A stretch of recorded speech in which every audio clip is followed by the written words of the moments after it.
உலகளாவிய எரிசக்தி சந்தையின் வரலாற்றிலேயே மிகப்பெரிய விநியோக தடையை ஈரான் போர் ஏற்படுத்தியுள்ளதாக சர்வதேச எரிசக்தி முகமை அறிவித்துள்ளது. ஹார்முஸ் ஜலசந்தி வழியாக நாளொன்றுக்கு வந்த 20 மில்லியன் பேரல் எண்ணெய் விநியோகம் தற்போது ஒரு சொட்டு கூட வராத அளவுக்கு முடங்கியுள்ளது. வளைகுடா நாடுகளின் உற்பத்தி நாளொன்றுக்கு 10 மில்லியன் பேரல் அளவுக்கு குறைந்துள்ளது. பிரெண்ட் கச்சா எண்ணெய் விலை ஒரு பேரல் $84 முதல் $120 வரை கடும் ஏற்ற இறக்கங்களை சந்தித்து வருகிறது. இந்த நெருக்கடியானது 1970ஆம் ஆண்டின் எண்ணெய் அதிர்ச்சி மற்றும் யுக்ரைன் போர் பாதிப்புகள் இரண்டையும் சேர்த்ததை விட மோசமானது என்று அதன் தலைவர் எச்சரித்துள்ளார். ஆசியா முழுவதும் உள்ள அரசாங்கங்கள் பீதியில் இருக்கும் வேளையில் 88% கச்சா எண்ணெயை இறக்குமதி செய்யும் இந்தியா மட்டும் இன்னும் ₹1 கூட எரிபொருள் விலையை உயர்த்தவில்லை. மற்ற நாடுகள் தோல்வியடையும் போது இந்தியா மட்டும் இதை எப்படி சாதிக்கிறது என்பதுதான் தற்போதைய உலகளாவிய கேள்வியாக உள்ளது. இதற்கான விடை கடந்த 10 ஆண்டுகால திட்டமிடலில் உள்ளது.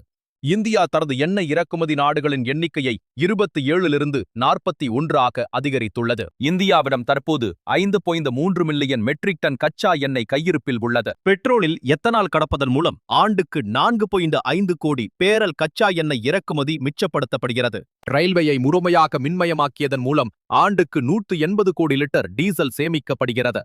போர் தொடங்கிய பிறகு உள்நாட்டு சமையல் எரிவாயு உற்பத்தி 30% அதிகரிக்கப்பட்டுள்ளது. அமெரிக்காவிடம் அனுமதி பெற்ற ஒரே வாரத்தில் இந்தியா 30 மில்லியன் பேரல் ரஷ்ய எண்ணெயை வாங்கியது. சீனாவிற்கு செல்ல வேண்டிய 7 ரஷ்ய கப்பல்கள் இந்திய துறைமுகங்களுக்கு திருப்பிவிடப்பட்டன.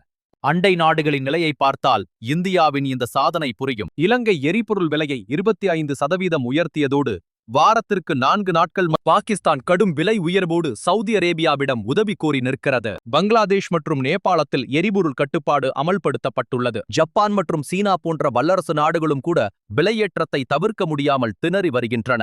ஆனால் இந்தியாவில் நிலைமை முற்றிலும் வேறாக உள்ளது. இந்தியாவின் ராஜதந்திரமும் இதில் முக்கிய பங்கு வகிக்கிறது. பிரதமர் மோடி சவுதி அரேபியா, ஐக்கிய அரபு அமீரகம், பிரான்ஸ் மற்றும் ஈரான் உள்ளிட்ட அனைத்து நாட்டு தலைவர்களுடனும் நேரடியாக பேசி வருகிறார். இந்திய கப்பல்கள் தாக்கப்படாது என்று ஈரான் உறுதியளித்துள்ளது. நந்தாதேவி மற்றும் சிவாலிக் ஆகிய இந்திய எரிவாயு கப்பல்கள் ஈரானிய கடற்படையின் உதவியுடன் பாதுகாப்பாக வந்துள்ளன.